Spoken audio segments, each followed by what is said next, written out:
Welcome to Gene and Mike to the New York Times crossword. Hi, I'm Jean. And I'm Mike. And today we are doing the crossword for Tuesday, July 30th, 2024. So, on a day that needs no introduction because I just said what it is, did you do the crossword? I certainly did. And was the crossword less cryptic than what I just said? I think so. That's a relief because I don't understand what I just said. What did you think of the crossword? Well, I thought the theme was quite clever. Mm-hmm. I've never quite seen a theme like that. And the rest of the puzzle was kind of a challenge. Oh. You know, a lot of long answers, because all the themed answers were quite long. Mm-hmm. But then there were also some kind of unique ones. Yes. Especially for a Tuesday. So, anyway, that's what I thought. What do you think? Well, I was just going to remark that this was by Jeffrey Martinovich and Will Nediger. Oh. And I recall Will Nediger as having cranked out some pretty difficult crosswords. Yes, that's true. So this is sort of in his style. Mm-hmm. I mean, there weren't any words that like, oh, I've never heard of that. But you know, just words that you don't typically see in everyday conversation, like 18 across, geologic layers, strata. Mm-hmm. So It's one of my favorite words. Strata, you use that every day, I do. suppose. Mm-hmm. I like to stratify my students. Mm-hmm. Or scare them, one of the two. We had 8 down, features of the U.S. Capitol and Rome's Parthenon, the rotundas. Rotundas, yes. I'm sorry, I said Parthenon. Pantheon. Pantheon. I always get those two confused. Mm-hmm. And we had 10 down, Big Apple, iMac. Right. I always appreciate that. Uh-huh. Let's see, I'm trying to think of ones. Well, I certainly didn't recognize the name, 39 across, actor who plays Luther Stickell in the Mission Impossible franchise, VINGRHAMES. VINGRHAMES. I'm sorry, I parsed that wrong. I was thinking of Vin Diesel. No, VINGRHAMES. Oh, so you knew VINGRHAMES. I had heard of him, yes. Really? Mm-hmm. Wow. Because it's such an unusual name. Yes. Mm-hmm. But yes, I had heard of him. But I wasn't quite sure how he spelled his last name. But I remember his first name was Ving. I thought, what is unusual name, Ving. And it's Rhames, R-H-A-M-E-S. Right. Which is not that intuitive. Right. Let's see. Speaking of not intuitive, I was reflecting on the word, and I'm going to find it down here eventually, 20 down, called to a colt say, and it was neighed.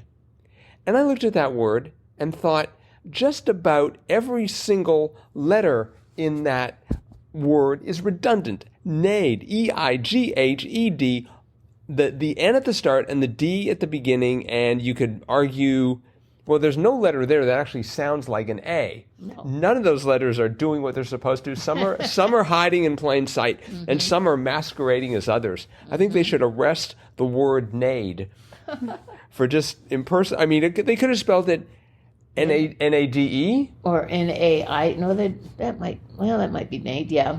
N-A-I-D, like neighed. Yeah, I just wonder, you know, what's like the longest word in which most of the letters are silent? Neighed has definitely got to be up there. That's true. So True. I hadn't even thought about that. Yep. And speaking of thought, we had 35 across. Something seen in a bubble above a cartoon head was thought. That's right. I always look above me for the balloon, and it's always been punctured, or the bubble, but it's always been punctured. Mm-hmm. I sort of got... I ended up there because I had a mistake, and it was on 24 down, masculine pronoun pair. Oh. And I put he, his. Yes, me too. And then 42 across was Uber relative. Well, I thought lift. Yep. But it didn't fit. So I ended up with Sega, S-E-G-A, and I thought, well, is Uber also something related to computer games? Because isn't Sega a big computer game? I don't know if they are manufacturer? I don't know if they are anymore. I mean, they used to be, and that's certainly a word that shows up a lot in the crossword. Right. Well, it was not Uber taxi or Sega computer game, it was mega. Uber like lots. Right. And mega like lots. So it was he, him. But yeah, that was where my mistake was. I ended up in exactly that same place. No kidding. And listeners, you should know, as we always advertise when these things happen, that we solve independently. But it is a pretty tricky clue. It was. So. When you think about masculine pronoun pair, is his not a pronoun? No, it's a pronoun. Okay. It's a possessive pronoun. Mm-hmm. But he, him, I guess that would be, well, you'd say he, him, his, maybe. Usually when you've got those pronouns, isn't it 3? Yes. Yeah. Yeah. Mm-hmm. But yes, that was pretty tricky. Mm-hmm. We had 36 down. Fashion brand founded by an Australian surfer, UGG. That's right. I can remember the first time I didn't get UGG in a crossword because it just never occurred to me. I'd never heard of it before. And that's actually one word that's just sunk into my consciousness. Oh. I think they're famous for their boots, right? That's what they make, yes, boots. Oh, they don't make anything else? Well, they make shoes. I mean, they ought to branch out. I don't think they make anything else. I'm not sure, though. I mean, I've never seen UGG clothing or like UGG accessories, but I don't know. Maybe. Are they really expensive? Not terribly. Oh, okay. I mean, they're kind of middle range. So, I don't buy a lot of boots. they're None, more actually. expensive than like, the boots you could buy at a Fleet Farm or something like that. But they're not super, super expensive. So you're saying don't wear them while, like, slopping the pigs or something? No. Okay. They're not they're more fashion boots. Got it. Mm-hmm. Although they're perfect for winters up here because they're big and lined and I'm sure very warm. Dispense salt automatically? Because that's one thing that boots should do around here. Yeah, that would be helpful, Yep. wouldn't it? I think Have so. little shovels on the front, like little plows. There you go. Now we've got a new line for UGG to get into. Yes. So there was a theme here, as you observed. There was. It was, like I said, I thought it was rather clever. It's nothing I would have ever thought of. So it seemed clever to me. But there were 4 themed clues, and as you hear the answers, you can see why they're related. But the first one was 19 across, and in this corner, speaker, and that was ring announcer. And then 32 across, which took me forever to figure out, use non-lead pipes, and that was sing backup. So it was really use non-lead pipes. I thought that clue was absolutely brilliant. Yeah, it was. But it was sings backup. So Right. we had ring announcer, sing backup, and the infamous VINGRHAMES at 39 across. And finally, 49 across, projectiles tossed into cups of beer in a drinking game, and that was ping pong balls. So we had ring, sing, ving, and ping, and the revealer clue was acknowledging an invitation or a hint to the starts of the theme clues, and that was RSVPing. Right. So the first letters of ring, sing, ving, and ping. Yep. So there you go. Another one of those just cute little themes. Yep. Nothing too elaborate, nothing too fancy. Just clever. Yep. It's. All right. I think we should measure themes. We should talk about how high an eyebrow arches when we figure out the theme. we could have the height of the eyebrow arch from, say, 1 to 3 centimeters. I don't know if someone no. Let's see. If you could arch your eyebrow 3 centimeters, that might be freakish. Maybe it should be in millimeters. 1 to 5 millimeters. Oh. The height of the eyebrow arch. Oh. We gotta. We'll listeners, let us know what you think about the eyebrow arch measure of theme quality. How in the world would you ever measure your eyebrow arch? What do you mean with a ruler? We establish the base height of the base position of our eyebrow when we're not thinking about themes. Mm-hmm. And then we could try themes like this. This might be a 2 or 3 millimeter. And then, and then we could have, the Olympic flag theme. No, everybody's arching their eyebrows and feeling to see how far up do they really go. And of course, not far. the nature of the eyebrows, it actually, I think, can go down. So we can have negative scores when we really hate the theme. Yeah, like when you squint, your eyebrows definitely go down. Yes. Of course, I don't know if we'd ever need that number because the themes are always pretty good. I mean, I don't think we've ever. They're in the New York Times. Yeah, we'd never have a negative score. Maybe a 1 or a 2 if it was particularly obtuse, but or we were particularly obtuse. This one was quite nice. I liked it. Yes, I agree.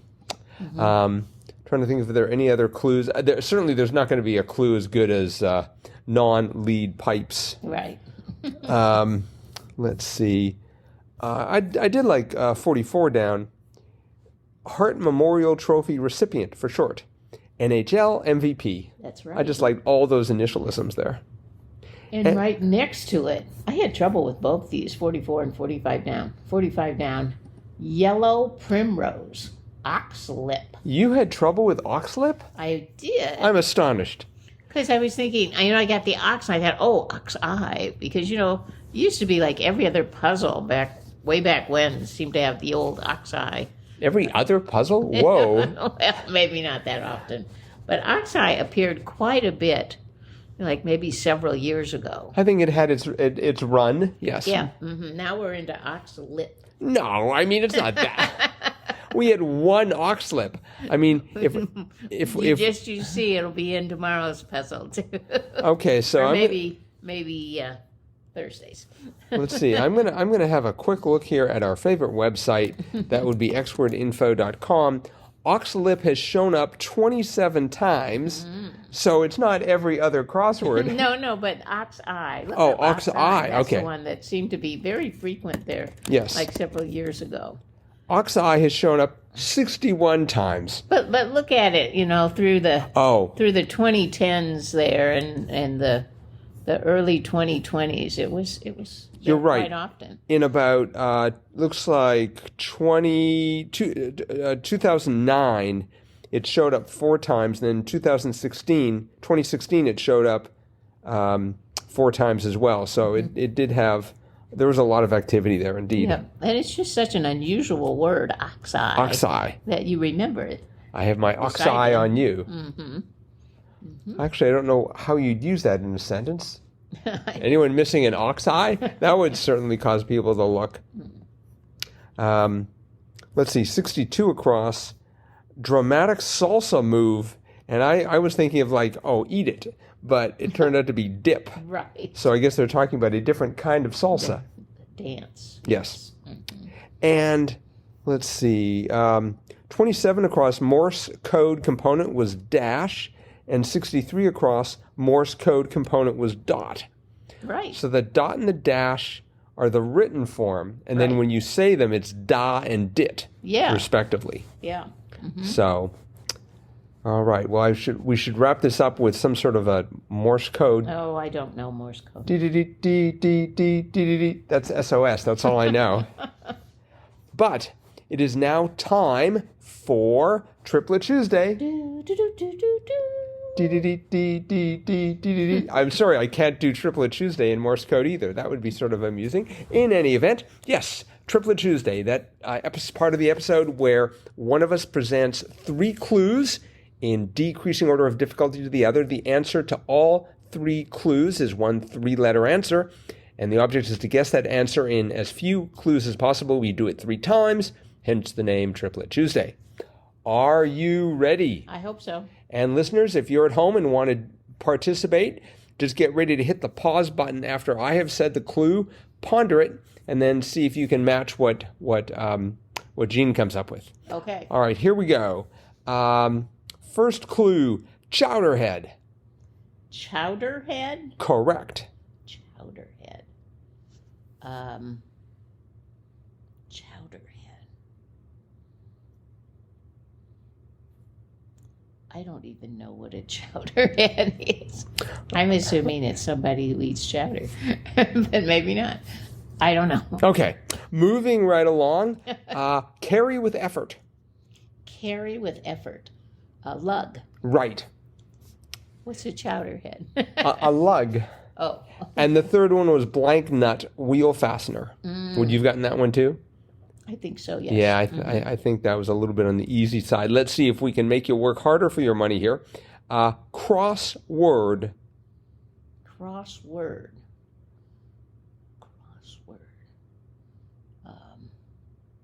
Phi. Nope. Phi on you. Phooey. Phooey.